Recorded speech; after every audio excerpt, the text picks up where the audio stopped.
So here, in this glorious story, unless a grain of wheat falls into the earth and dies, it remains alone. But if it dies, it bears much fruit. And so God dies. But a mystery is not a matter to be kept secret. It is the truth that is mysterious in character. Here, let me share with you an experience of a friend of mine who was here tonight. And the one of whom she speaks is here tonight. I will take the one of whom she speaks next Monday. That is her story. But the one who actually had this experience said, when I gave this huge party, and this lady was the honored guest, as I went up to her, she was dressed in this lovely gown in sort of a purple robe, but they're all in folds. And she wore on her head a golden crown. And I said to her, why, that is exactly like mine. And she took off her crown and gave it to me. I said, come and see. And I took her into a dressing room.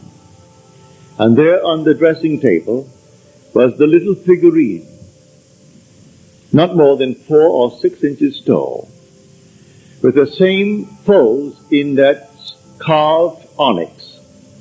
It was a white onyx. But the little crown that she took off her head, that is the big crown, suddenly turned into something not bigger than a ring. And on the head of this little figurine was that identical golden crown. And it was my figurine, and it was my crown. I took off my crown and placed hers on it, and I said to her, you see, it's exactly the same crown. Now she said, I cannot tell whether I replaced her crown or my crown on it. I only know it was the identical crown. So Paul, in making the statement, does not say a crown. He uses a definite article. Henceforth there is laid up for me the crown of righteousness. There's only one crown, and all will wear it. When the Son returns from that condition imposed upon him to destroy all gods other than the God.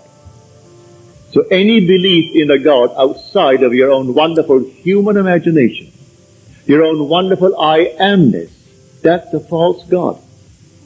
The whole thing is within the skull of man.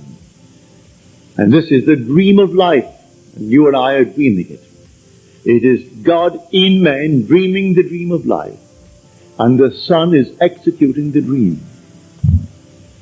So the Son goes through hell in this world. He's put him through all the furnaces of affliction, but he always obeyed the Father's will. I have found in David a man after my own heart who will do all my will. And he is the Son of the self-existent, the living God, called in Scripture Jesse, which means Jehovah exists. And one day you're going to have it.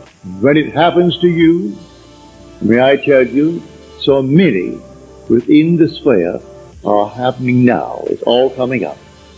Like my friend who had the story of the crown. It's happened to her. The one of whom she had it, it has happened to her. Many are happening. And suddenly it will happen in many, like hatching out eggs. The hen lays eggs over a period of time. But when the period of hatching comes, they all hatch out within a matter of the same day. Yet it took her days to gather her nest together. And so she puts down a dozen or maybe 2 dozen eggs, if she's big enough for it. And then one comes out. But don't wait for any 21 days where it took her to gather them together. No, in 24 hours, they all break and come out. Yet they were all laid at different times. So here in this glorious story unless a grain of wheat falls into the earth and dies. It remains alone. But if it dies, it bears much fruit. And so God dies. God literally dies in becoming man. And man is his sepulchre. And he so becomes man that he actually unites with man.